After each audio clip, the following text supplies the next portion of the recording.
SMP Negeri 21 Batam beralamat di Jalan Kafling Barunato, Kelurahan Sungai Langkai, Kecamatan Sagulung, Kota Batam, Kepulauan Riau. Memiliki luas lahan 19.565 meter persegi dengan jumlah ruang pada lantai 1 sebanyak 22 ruang dan di lantai 2 sebanyak 4 ruang. Adapun latar belakang berdirinya SMPN 21 Batam disebabkan oleh pertumbuhan penduduk dan anak usia SMP di wilayah Kelurahan Sungai Beduk dulunya pada tahun 2000, maka tokoh masyarakat seperti almarhum Bapak Sumarno mengusulkan adanya pendirian sekolah baru di wilayah Kafling Barunato.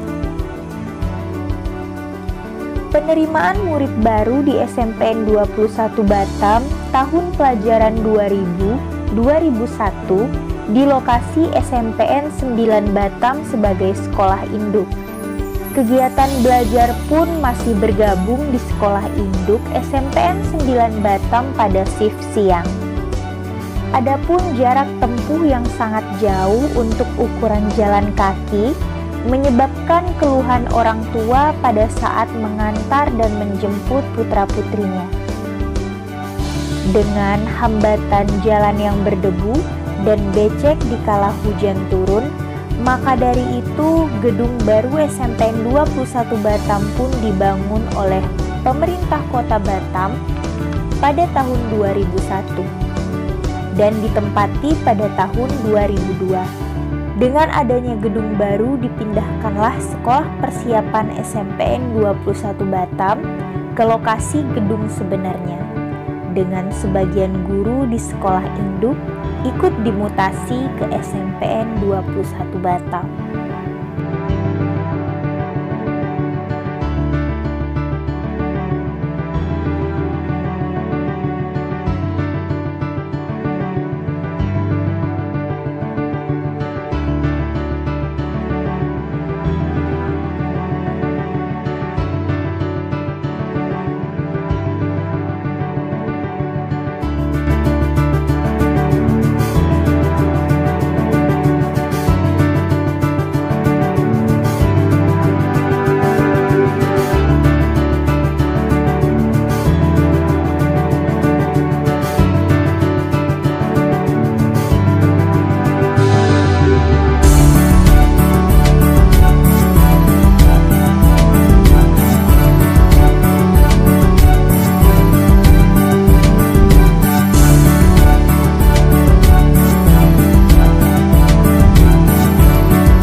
Pejabat Kepala Sekolah SMP Negeri 21 Batam dari tahun 2002 hingga sekarang.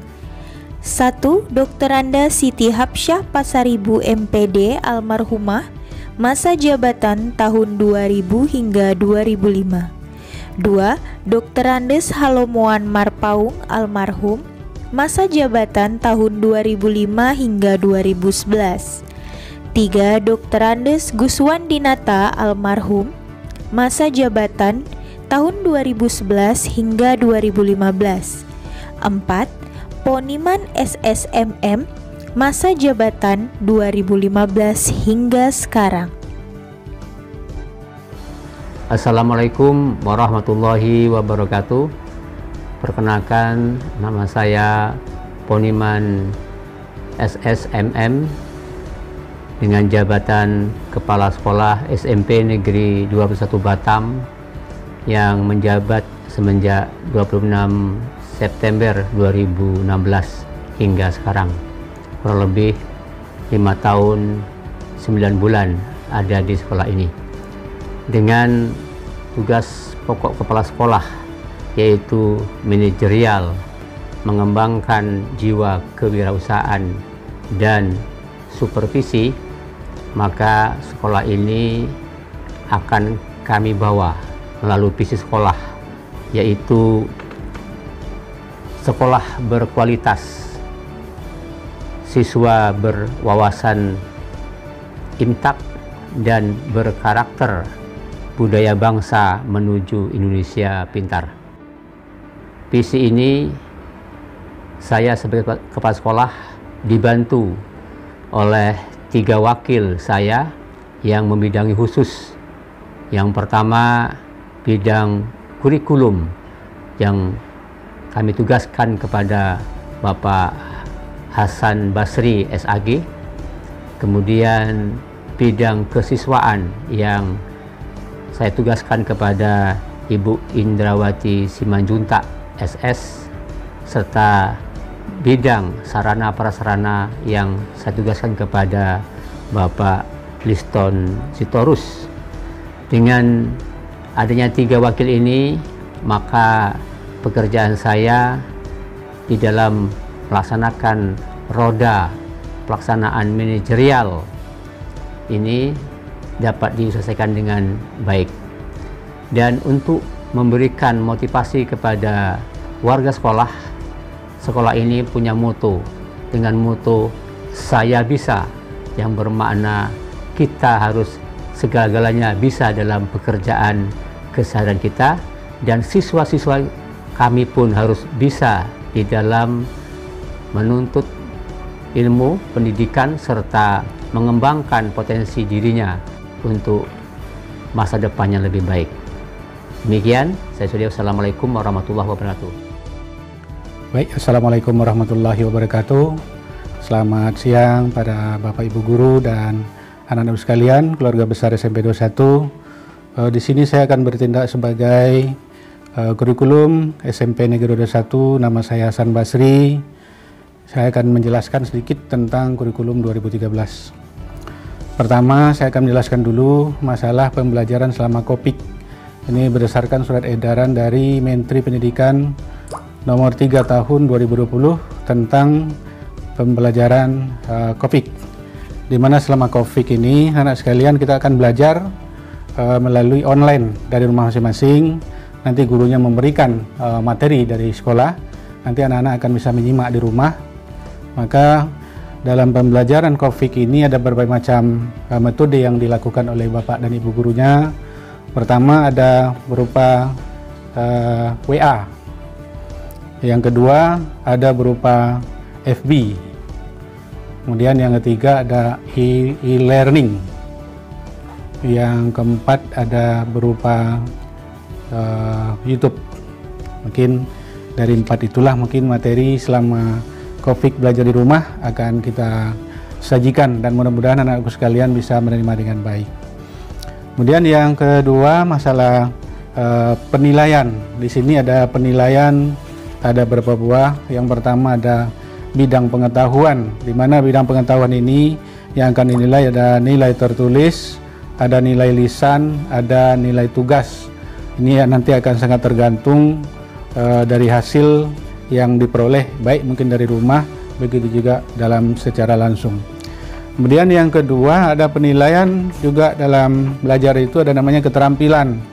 Keterampilan itu akan dinilai, yang pertama ada namanya praktek, yang kedua ada namanya produk, dan yang ketiga ada namanya penilaian proyek, yang keempat ada portofolio. Nah, dan kalau ini berupa nilai. Kemudian ada lagi yang ketiga, ada namanya penilaian sikap.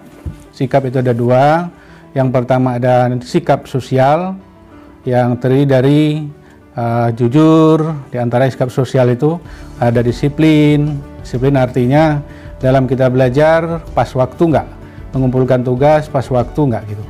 Kemudian ada tanggung jawab juga, kemudian ada sopan santun, percaya diri, peduli, gotong royong, kerjasama, dan yang lainnya. Kemudian ada segi sikap spiritual. Spiritual ini seperti berdoa, menjalankan ibadah menurut agama masing-masing, memberi salam, bersyukur atas nikmat Allah, mensyukuri kemampuan manusia dalam mengendalikan diri, dan bersyukur ketika berhasil mengerjakan sesuatu, berserah diri atau tawakal, memelihara hubungan baik sesama umat, baik antar umat beragama atau juga mungkin sesama lingkungan. Kemudian menghormati orang lain yang menjalankan ibadah. Kemudian bersyukur kepada bangsa Indonesia. Inilah suatu sikap nanti yang akan dinilai oleh Bapak dan Ibu guru, juga termasuk nanti wali kelas. Kemudian juga nanti ada syarat kelulusan nanti, di mana di akhir nanti kelas 9 itu akan mengakhiri pelajarannya yang namanya dengan ujian akhir. Nah, ini ada syarat-syarat dari kelulusannya. Pertama, syarat kelulusannya itu adalah selesai dari semua bidang studi. Baik itu nanti ada UNBK-nya, kalau ujian sekolahnya atau ujian akhir sekolah. Ini harus selesai. Yang kemudian yang kedua syaratnya dia harus mendapat nilai sikap baik minimal. Untuk mendapat sikap baik itu dia harus yang pertama tidak terindikasi dengan kriminal seperti maling, mencuri dan segala macamnya. Kemudian yang kedua tidak terindikasi dengan narkoba, baik pemakai, pengedar ataupun penjual. Kemudian yang ketiga, dia tidak menentang atau tidak melawan gurunya atau orang tuanya. Nah, kemudian juga tidak termasuk dia asusila. Nah, ini syarat-syarat nilai baik itu nanti untuk kelulusan. Nah, kemudian juga syarat yang lain juga untuk kelulusan itu dia harus mencapai KKM yang telah ditetapkan oleh sekolah. Kalau tahun ini mungkin ada 2 di bawah KKM boleh dia lulus. Kemudian yang berikutnya adalah syarat-syarat kenaikan kelas nanti bagi anak-anak sekalian yang kelas 7 dan 8. Pertama, dia menyelesaikan semua bidang studi dari semester 1 dan 2. Nah, itu jelas. Yang kedua, di bawah KKM itu tidak boleh lebih dari 2, KKM-nya 75. Tidak boleh kurang dari 75, hanya boleh 2 studi saja. Kalau 3 berarti tidak lulus. Kemudian yang ketiga, tidak bertindak di luar kemampuan siswa, artinya perilakunya itu mencerminkan bagaimana dia seorang siswa. Nah, ini untuk nilai baik dari perilaku. Nah, tidak bertindak asusila, kemudian tidak kriminal, tidak terlibat dari kenakalan remaja kayak seperti maling lah, apa segala macam. Inilah suatu untuk syarat kelulusan untuk mendapatkan nilai baik. Kemudian juga dalam absen itu harus di atas 80% kehadiran. Ada juga siswa itu yang setahun itu hadirnya cuma sebulan 2 kali atau seminggu cuma 2 kali aja, itu secara otomatis itu tidak bisa untuk naik kelas karena memang terlalu banyak. Karena bagaimanapun juga semua bidang studi dia harus menguasai dan harus menyelesaikan dengan baik. Kemudian juga dalam hal belajar, maka di situ akan sangat ditekankan bagaimana dia buat tugasnya, bagaimana dia harus menyelesaikan semua pembelajarannya itu dengan baik, tepat waktu. Nah, inilah suatu dari penilaian kita itu sendiri. Kemudian juga jadilah kita seorang pelajar yang baik, karena sukses kita itu akan sangat tergantung dengan hidup kita. Baik, anak-anak sekalian, jadilah kita seorang pelajar yang baik, karena pelajar yang baik itu akan menjadikan kita jadi orang baik. Tidak ada susahnya kita jadi orang baik, tidak ada untungnya kita jadi orang kurang ajar. Jadilah kita orang yang selalu berbuat baik, karena orang yang selalu berbuat baik itu akan didoakan oleh orang untuk sukses. Karena kalau kita melakukan hal yang jelek, maka didoakan oleh orang lain, jadi kita yang jelek juga. Maka masa depan kita itu akan sangat tergantung pada kita sendiri, karena masa depan itu adalah untuk kita juga. Jadi kita belajar yang baik untuk menyongsong masa depan yang lebih baik. Mudah-mudahan anak-anakku sekalian menjadi orang sukses masa depannya, karena sukses masa depan akan sangat tergantung dari belajar kita sekarang. Selamat sukses, semoga menjadi orang-orang yang sukses. Bagi teman-teman sekalian, bagi Bapak Ibu guru, maka jadilah kita seorang pekerja yang baik, karena dengan pekerjaan yang baik itu kita akan selalu menjadi sehat, didoakan orang sehat-sehat, juga ikhlaskan apa yang kita lakukan, karena apapun yang kita lakukan itu semuanya bernilai ibadah. Dan apapun yang kita lakukan dengan secara terpaksa, samping juga itu malas, juga mungkin bagian daripada hidup yang kita mungkin kurang baik. Demikian, Assalamualaikum warahmatullahi wabarakatuh. Selamat pagi. Selamat pagi anak-anakku. Perkenalkan, nama Ibu Indrawati Simanjuntak. Sesuai dengan SK Keputusan Kepala Sekolah untuk tahun pelajaran 2020-2021, Ibu ditunjuk menjadi Wakil Kepala Sekolah urusan kesiswaan. Baik, kepada anak-anakku, sebelum Ibu menyampaikan informasi tentang tupoksi Ibu sebagai Wakil Kepala Sekolah urusan kesiswaan, Ibu ingin menyampaikan visi dan misi dari sekolah kita, yaitu visi sekolah yang berkualitas, berwawasan, dan berkarakter budaya bangsa menuju Indonesia pintar. Nah, untuk misi yaitu membina dan mengembangkan prestasi siswa sesuai bakat, minat, dan kemampuan, meningkatkan dan mengembangkan intelektualitas dan imtak melalui pembinaan intensif. Ketiga, menjunjung tinggi martabat dan citra sebagai manusia terpelajar yang berbudi pekerti luhur, berkepribadian yang mantap, mandiri, dan disiplin. Keempat, mewujudkan kerjasama dan menjalin kekeluargaan di antara warga sekolah sebagai implementasi dari wawasan Wiyata Mandala. Baiklah, kepada anak-anakku, Ibu juga akan memperkenalkan tugas dan tupoksi Ibu sebagai wakil kesiswaan. Yang pertama, tupoksi Ibu yaitu mewakili kepala sekolah apabila kepala sekolah berhalangan hadir kecuali masalah keuangan. Yang kedua, menyusun program kegiatan kesiswaan setiap awal semester dan melaporkannya kepada kepala sekolah. Tugas Ibu yang ketiga yaitu merencanakan dan memberi masukan kepada sekolah tentang penerimaan siswa baru. Yang keempat, bersama Wakasek urusan kurikulum mengelola mutasi siswa dan melaporkan kepada kepala sekolah. Yang kelima, merencanakan dan melaksanakan MPLS. Yang keenam, melaksanakan kegiatan pembinaan OSIS. Yang ketujuh, melaksanakan kegiatan ekstrakurikuler. Yang ke-8, melaksanakan kegiatan upacara bendera. Yang ke-9, yaitu melaksanakan 6K, yaitu keamanan, kebersihan, ketertiban, keindahan, kerindangan, dan kekeluargaan. Yang ke-10, kegiatan pelaksanaan pelepasan siswa kelas 9. Yang berikutnya tupoksi Ibu yaitu mengatur tata tertib siswa dan mengurus siswa yang melanggar tata tertib. Yang ke-12, mengatur seluruh aktivitas siswa baik di dalam maupun di luar sekolah. Yang ke-13, mengorganisir pelaksanaan karya wisata atau studi banding siswa. Yang ke-14, melaksanakan pemilihan calon siswa teladan dan calon siswa penerimaan beasiswa bersama dengan guru BP atau BK. Yang ke-15, mengadakan pemilihan siswa untuk mewakili sekolah dalam kegiatan di luar sekolah. Yang ke-16, mengatur program pesantren kilat atau pesantren Ramadan. Yang ke-17, menyusun dan mengatur pelaksanaan pemilihan siswa berprestasi. Yang berikutnya ke-18, menyeleksi calon untuk diusulkan mendapat beasiswa. Yang terakhir yaitu membuat laporan kegiatan kesiswaan secara berkala. Demikian kepada anak-anakku dan orang tua siswa yang baru, paparan dari tugas atau tupoksi saya sebagai Wakil Kepala Sekolah urusan kesiswaan. Terima kasih. Selamat pagi.